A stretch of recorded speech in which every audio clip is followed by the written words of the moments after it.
Мислам дека од ова трибуна треба да испратиме порека дека различностите се всушност нашата сила. Бидејќи тие не се разлики што делат, туку разлики кои што не оспособуваат да бидеме многу повибрантни како нација, не само како народи во нашата нација. Затоа на првото прашање да одговорам, иднината на Северна Македонија всушност е соочена со два пристапи. Актуелниот на држање на земјата во полузамрзната состојба на поранешна Југословенска република и слободно можеме да кажеме клин на српскиот свет во евроатланскиот простор, и вториот е оној потребниот пристап на нација со полн капацитет, земја членка на НАТО и идна членка на Европската унија. Кога ова ќе го расчистиме, ќе видиме дека како последица на една политика без државништво, со државотворни така наречени партии, поставени се трендови и сетирани се правци на партиите и структурите, но не на граѓаните како услов за неуспешност на нацијата на Северна Македонија или порано на нацијата на Македонија. И во тој проект наметнато е чувство на немоќ, на конфликтност на македонците кон сите во земјата и во околината. Врз основа на тоа, всушност е проектиран подметнат еден стандард на моноетничка, монојазична, монокултурна, моноверска нација, која што е неодржлива како таква, особено во модерна Европа на 21. век. Но токму врз таа исклучивост која што е проектирана, всушност е создадена, практично е создадена основата за спорење на трите темелни документи од меѓународно и национално значење, а тоа се рамковниот договор, договорот за добрососедство и пријателство со Бугарија и преспанскиот договор со Грција. И тука е основата на една партиско-медиумска непомирливост кон тие три темелни проекти, бидејќи тие всушност ја засилуваат, ја ополномоштуваат нацијата на Северна Македонија и низ неа македонскиот народ како гарант на равноправноста и корисник на равноправноста со своите сограѓани. Кога ова ќе го разбереме, многу лесно можеме да влеземе во вториот пристап и во вториот концепт, кој што всушност е концептот на иднината на Северна Македонија. И кога го гледаме вака, многу е јасно со што сме соочени во политиките на владата и на што сме спротиставени во политиките на владата. Евроинтеграциите имено се избор на нацијата и затоа владата ќе се обидува да ги прекине, обидувајќи се практично да се спротистави на концептот на нацијата. И тоа веќе го прави. По декаплингот со Албанија, целта е и Северна Македонија практично да остане на листа на чекање заедно со Србија, но да не го фати возот заедно со Албанија и со Црна Гора.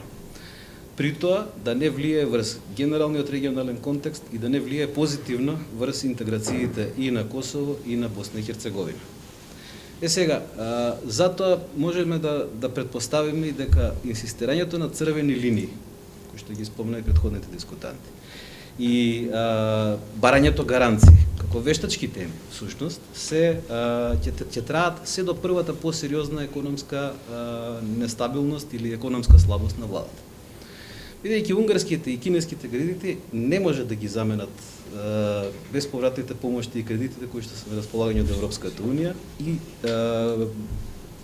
не може да се заменат други пазари со американскиот, британскиот и европскиот пазар, каде над 90% од нашите производи завршуваат.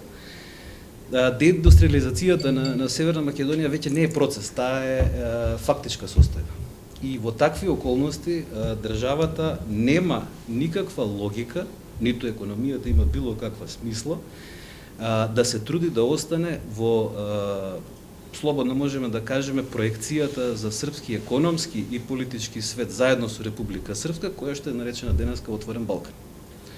И во таква смисла, многу е јасно дека владата мора да го следи тој правец, затоа што очигледно има некаква претходна обврска. Поведението на Мицковски на винскиот фестивал минатата недела е јасно. Исто како што е јасно дека како настануваат нестабилности во српското општество, така се зголемува бројот и коинцидираат со вински фестивали во Белград.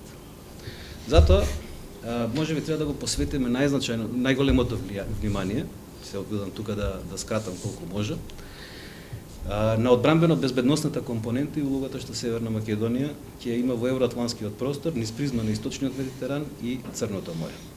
Бидејќи сметам дека Северна Македонија треба да се усогласи по еден од клучните приоритети на трансатлантската одбранбена политика и особено внимателно да ги следи приоритетите на надворешната политика на 47-миот претседател на Соединетите Американски држави. Низ оваа призма, ако гледаме, ќе станат појасни сликите на политичките процеси кај нашите соседи, особено сојузниците во НАТО, и динамиката на билатералните односи, како меѓу Грција и Турција, како меѓу Бугарија и Грција, така и динамиката на регионалните односи и одделно во секој од земјите во регионот. Забележуваме дека во овие динамики Северна Македонија малтене програмирано одскокнува, нарушувајќи ги со своето антагонизирање, декон Грција, декон Бугарија, декон Албанија, кон било кој сосед, по потреба и по нараčun. Само не со Србија. И затоа е особено значајно да влеземе во адаптирање на транспортно-безбедносните инфраструктурни проекти, како што веќе беше спомнато за коридорот 8, но и инкорпорирањето во енергетските приоритети, бидејќи не смееме да ја заборавиме безбедносната компонента тука. Например, владата не може да ја условува гасната интерконекција со Грција со продолжување на рутата кон Централна Европа. Бидејќи за Северна Македонија интересот да има пристап до газ и за нас приоритетот може да биде, не знам, пристапот до газ во Скопје, во Струга, во Берово, а не во Сегедин или во Будимпешт или во Белград. Натаму кога зборуваме за Источниот Медитеран и Црното море, мораме да ја сватиме улогата како коридор и одговорноста на нашето лидерство да го заврши, да го комплетира коридорот, како одговорност за сопствената безбедност и за безбедноста на сојузниците и одбраната на сојузниците. И поврзување на Италија преку Албанија, Северна Македонија, Бугарија со Турција и продолжување на оние коридори кои што се веќе договорени меѓу Грција, Бугарија и Романија. Конкретно, тука би сакал да ја заокружам тезата, дека поранешната Југословенска република Македонија беше последната југословенска караула во Западниот Балкан, а Северна Македонија е земја членка на НАТО во јужното крило и транзитна позадина на неговото источно крило. Тоа не извлекува од просторната, но и суштинската припадност во тој проектиран српски свет, за кој зборуваат некои политичари кај во северниот сосед. И на судирот на овие два пристапи за кои зборував, некои сметаат дека тоа ќе ги антагонизира македонците и албанците или припадниците на различните народи во земјата. Доколку не постоеше ваков молк на темата од партиите и од медиумите, може би ќе се согласев. Но ова покажува дека всушност македонците се согласни дека градат модерна нација и тоа не им одговара на економско-политичките југосоветски, тајкунски, како сакате наречете ги комбинации. И дозволете на крај само да укажам на еден ризик пред опозицијата. Ова е главно прашање за опозицијата, бидејќи опасноста е опозицијата да не го препознае овој процес. Поголема е опасноста ако опозицијата го препознае овој процес, но го премолчи. А најголема е опасноста ако опозицијата го саботира процесот и влезе во проект на моноетничко единство со ВМРО-ДПМН наместо национално единство со граѓаните.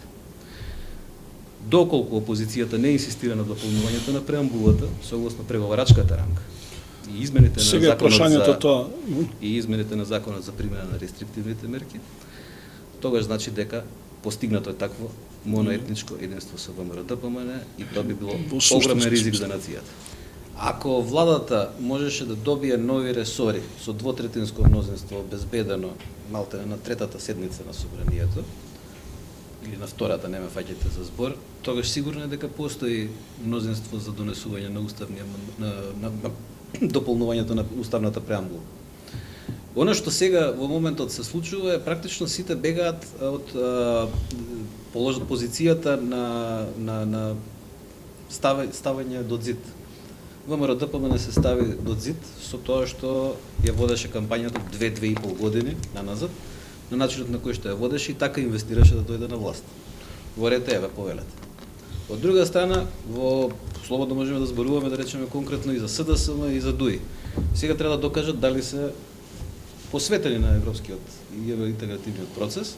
Се согласувам, предлагајќи ги уставните амандмани. Трето, на тој начин ќе видиме дали постои подземен договор меѓу вон политички структури.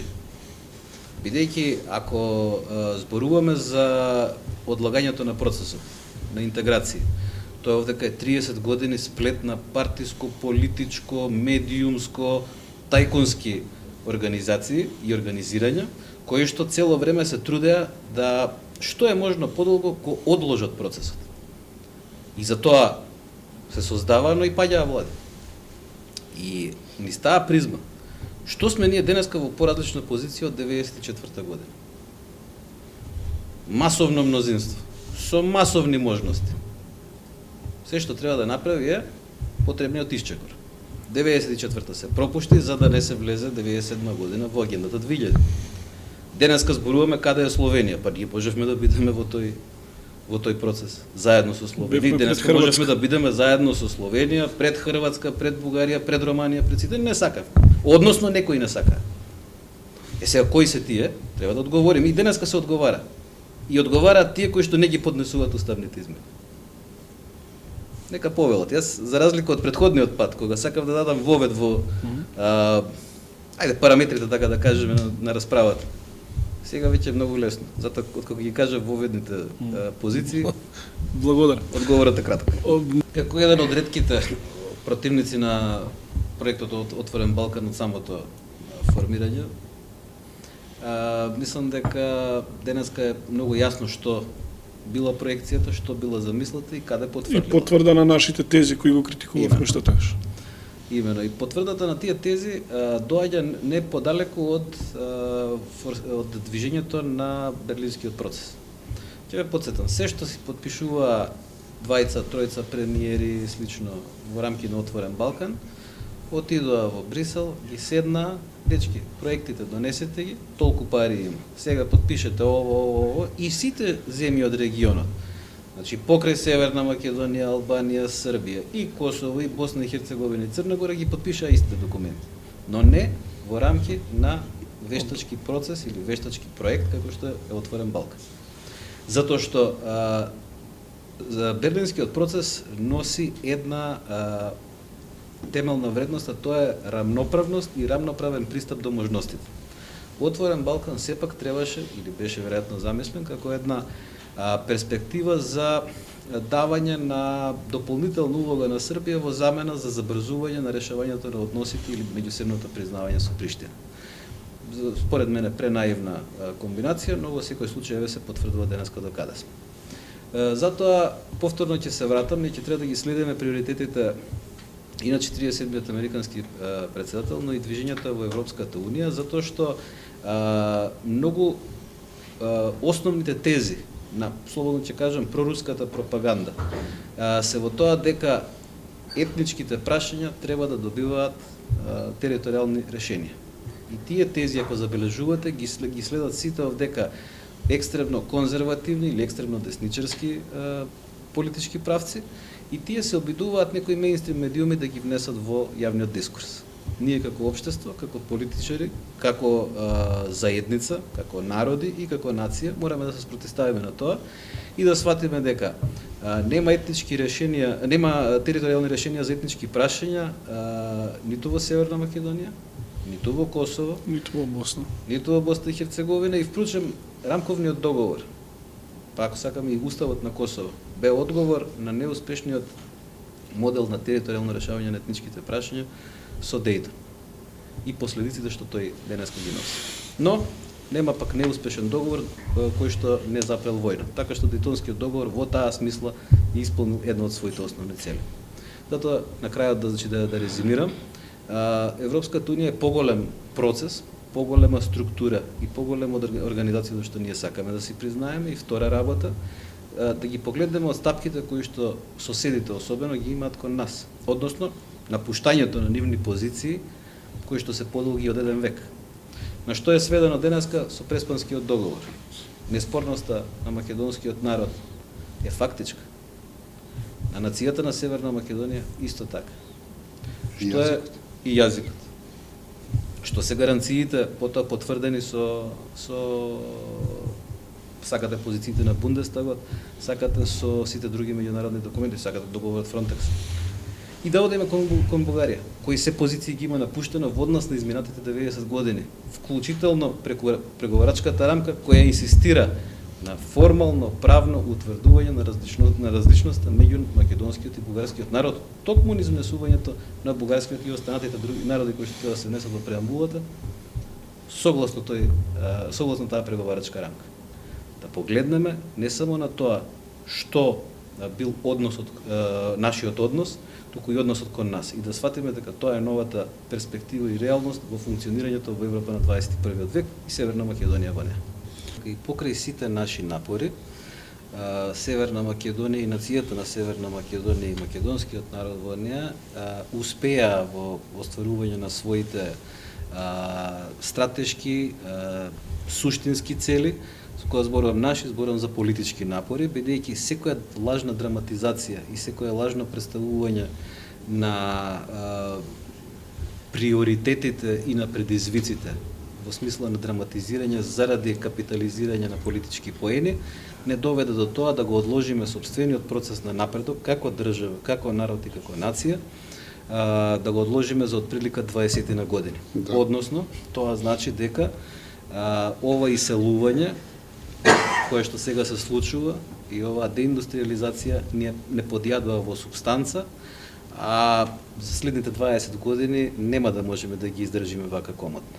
Затоа мислам дека сепак и покрај се народот, нацијата, гласачите ќе бидат помудри од политичарите.